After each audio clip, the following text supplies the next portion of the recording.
Language disclaimer. This review of Rise of Skywalker contains some language, including the F word, but not the C word, don't worry. It also contains massive spoilers, so if you have not seen it yet, go see it first, then come on back. I'll still be here to talk about it with you. Enjoy! What's up, y'all? Welcome to the Movie Quotes Jones review of Star Wars Episode 9, Rise of Skywalker.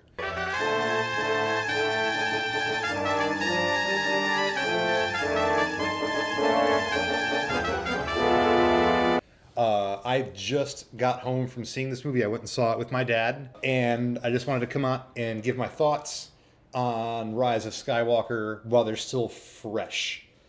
This will simply be a list of pros and cons. There's plenty of reviews out already that detail the plot. There are some things that were good about this movie, and we're going to start there. The pros. Now, before we actually get into this, I've got something really important that I've got to tell you right now. I mentioned earlier that I went and saw this movie with my dad, and it was just nice to go hang out with my dad for a couple of hours and watch a movie. So that was one pro. I know it has nothing to do with the movie, but Dad, if you're watching this, thanks for coming out with me. I had a nice time. The single best part of this movie, in my opinion, was John Williams' score. He wrote new music for this, and it was excellent. I really appreciated how much percussion was in the score, particularly the timpani part. Of course, if you know me in person, I play that instrument, and it's nice to hear it get some pretty cool usage. Thank you, John Williams, for all that you have done for this movie and every movie that you had a part of. I love you, but not like that. There was some nice chemistry and some nice banter between some of the main characters, particularly between Kylo Ren and Rey. And Finn and Poe had some nice moments too. There's a scene where they're playing that, weird chess game with Chewie, and all the dialogue was good and fun, and it gave me a nice chuckle. It was entertaining. 1 star for that. We'll talk more about Kylo Ren and Rey here in just a minute. It looked great. I watched it in 3D. And there's one scene in particular that caught me and my dad off guard, and that was where a Star Destroyer flies in from light speed, and I honestly leaned back in my chair like, "Whoa, shit!"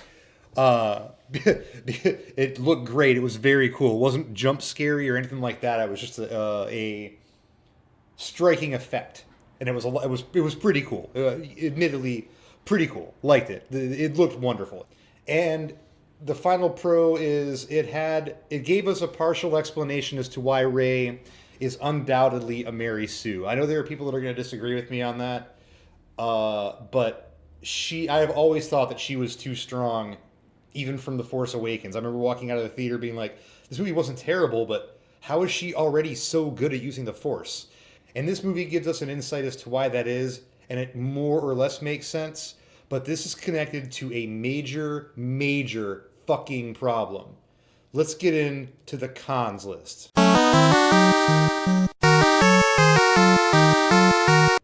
So Rey's Mary Sue-like powers are attributed to the fact that she is the granddaughter of Emperor Palpatine. You heard me correctly. Emperor Palpatine, who we saw get Force lightninged and thrown to his death, somehow, in a way that is never explained and that is inconceivable to me, survived. This movie is based on a faulty premise. He just survived. This is not explained. No, we don't know how he survived or why. I think he got thrown into the core of the exploding Death Star in Return of the Jedi, right? And this isn't even kind of hinted at. It's not even teased. It's not insinuated in episodes 7 or 8. The first time that any of us heard about Palpatine being back alive was in the trailer for this movie. And basically it is very casually explained that Palpatine was on the secret Sith planet called Exegol, pulling the strings behind the scenes during the events of episodes 7 and 8. I see that as kind of fucked up because it kind of invalidates any character motivation and any major plot point in either of the 2 movies that I just previously mentioned. right? All this all came down to the First Order, and everything that they did came down to nothing more than Palpatine pulling the strings and nobody knowing about it. Does that strike any of you as very lazy and very contrived? Because that's how I feel about it. It's also explained that he is Mary Sue, damn it, I did it again, Rey's grandfather. So we have Rey Palpatine, right?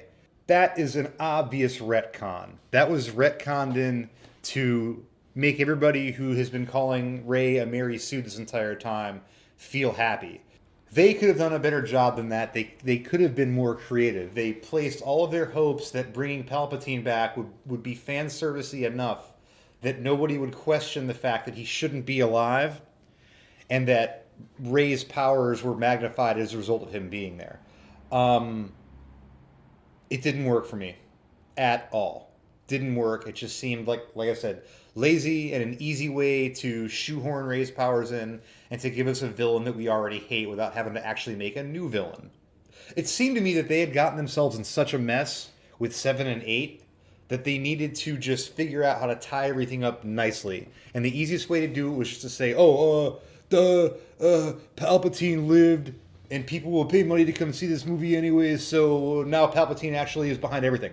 Look, I went and paid fucking money to go watch it, so I guess they were right. His relationship to Rey is obviously just retconned in because people were not happy with the explanation provided in The Last Jedi where Rey's parents were nobodies. I think Kylo Ren actually goes and says something like, your parents were nobodies because they chose to be nobodies. Because they didn't want you to find out who you really are.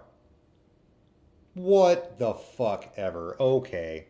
The more I think about this, the more infuriated I get. And how in the fuck exactly was Palpatine, who again is alive, able to mass produce like thousands of planet-killing Star Destroyers? I know what I said. These are Star Destroyers that have the planet-killing capacity of the Death Star, which also in Ruins makes an appearance in the movie somehow. I've always remember the Death Star getting completely obliterated. My dad and I were talking about that, and he said, well, there were little pieces of it left. And I said, yeah, you're right, there were. But, like, not the entire trench from the first movie. Anyhow, this planet Exegol is supposed to be a secret. You have to find one of two objects, one of two wayfinders, in order to even know where this is at. So nobody knows where it's at. Did he do this by himself? I mean, Jesus Christ. Like, he didn't have any help. How did it happen? And I'm not going to go read a bunch of fan fiction. I'm not going to go read a bunch of Star Wars wiki articles on how it was done. I don't care enough. And even if I did care enough, I shouldn't have to do that. The movie should provide an adequate explanation. And it sure doesn't. I mean, how many people would be necessary to build that many? One Star Destroyer, let alone the thousands that we see take off, all with their own planet-destroying cannon. Okay. There's your faulty premise. Palpatine himself, the character that they based this entire faulty premise on, who they were hoping would reel us in and get us to be like, okay, cool, they fixed Star Wars, right? Was a boring speech giver akin to the architect in the movie The Matrix Reloaded. The ceremony at the end of the movie where he is trying to convince Rey to kill him and take on the spirits of all the Sith was a boring, overproduced, overacted dirge. I'll quote Dr. McCoy from Star Trek. I'd pay good money if he had just shut up. I just was sitting there going, okay, all right, let's go, let's end. Do something other than stand there and give speeches.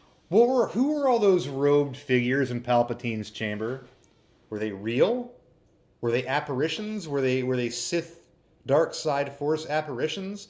I can guess, I can make theories, but they don't ever explain it. And they should. That could have been a really cool thing, and they just didn't explain it. They just showed robed figures. Just a reminder, I've got something very important to tell you, but I'll tell you later.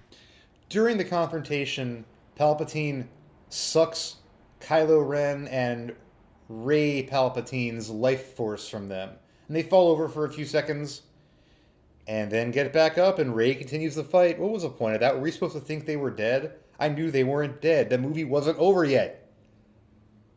Oh! Also, Kylo Ren and Rey kiss. Ugh. Also, Rey and Kylo seem to have these new magical powers where they can both have lightsaber battles and take physical objects, I guess using the Force, through time and space, even if they're not in the same room. This is something that we've never seen before, and it's highly unbelievable. This just happens, and we're just supposed to accept it. I don't. I call bullshit.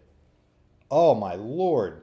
She is also, this is Rey, is the strongest Force user in the history of time. Again, this may be explained being that she's in the lineage of the Palpatines. She has such strong use of the Force that she is able to not only use the Force to stop a ship in mid takeoff from exiting the atmosphere of the planet that they're on, but she's also able to force lightning it and it gets exploded. I'm just going to leave it right there. Mary Sue to a T.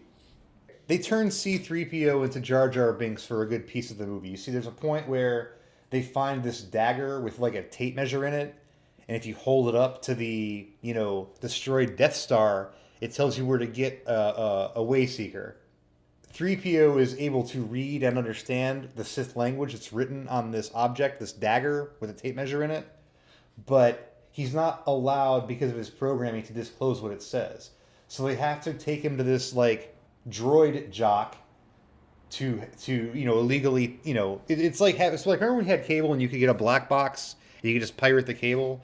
Well, this guy's able to pirate the information out of C-3PO's brain, and that results in a temporary erasure of all of his memory.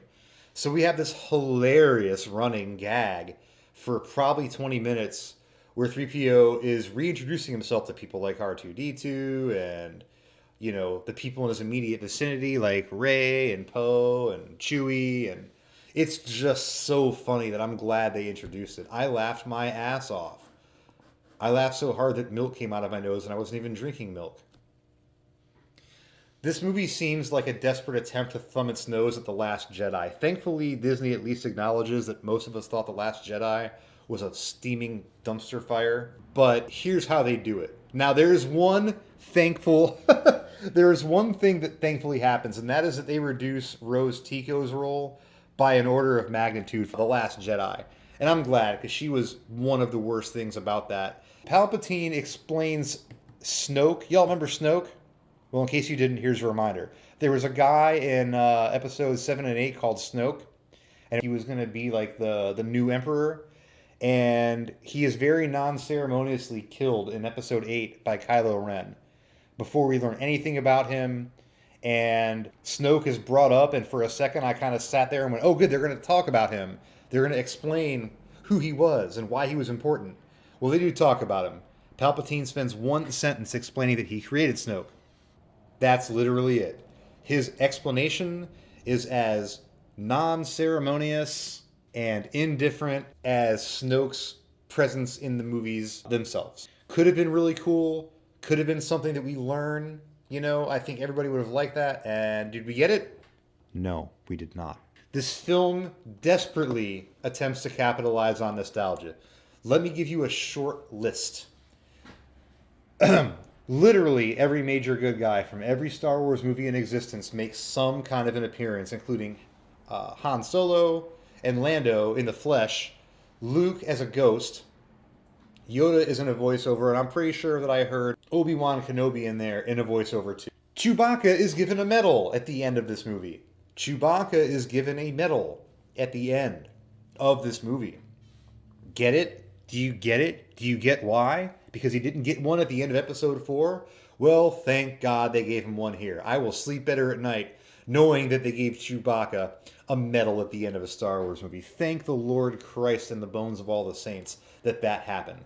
In one scene, a message is desperately given to, with precious little time and under dire circumstances, R2-D2. Never seen that before. They visit Endor and they see the Ewoks. Hooray, because that's what I wanted to see in the Rise of Skywalker, the Ewoks. They also go to Tatooine and they go to Uncle Owen and Aunt Beru's old joint, where Rey toboggans down the sand into the house that we all remember from episode 4. And also we get the Jawas with the admittedly hilarious Jawa sound.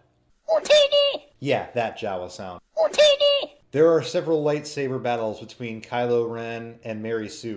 Let's try this again. There are several lightsaber battles between Kylo Ren and Rey Palpatine that involved more eye contact and deep stares at each other than the female lead and King Kong in Peter Jackson's King Kong.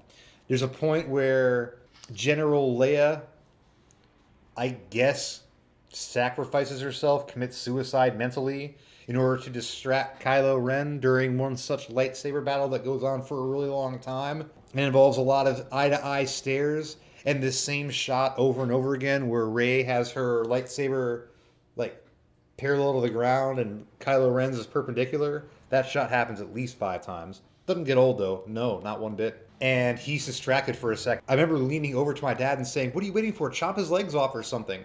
And she eventually does. She jams, she runs him through the midsection with a lightsaber, only to immediately resurrect him. Now, I will say this. It seems like that was done so that he was able to renounce the First Order and renounce the dark side and ultimately become a good guy, which he does. But I remember being like, oh, for fuck's sake. Oh, the drama. Let's circle back round to the faulty premise. The title of this movie should not have been Rise of Skywalker. You heard what I said? Should not have been called Rise of Skywalker. Here's why. If Kylo Ren had ultimately won out and become, the primary protagonist, that would have made sense, because half of his blood is Skywalker blood, right?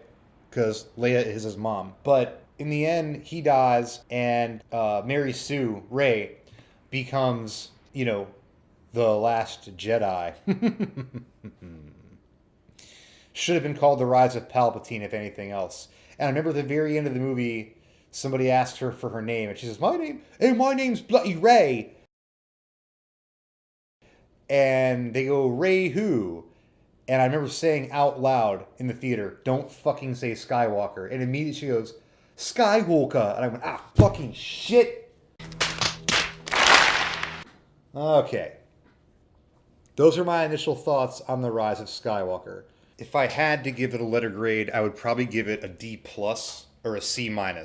Let's go with D+. Listen, I really, really wanted to like this movie.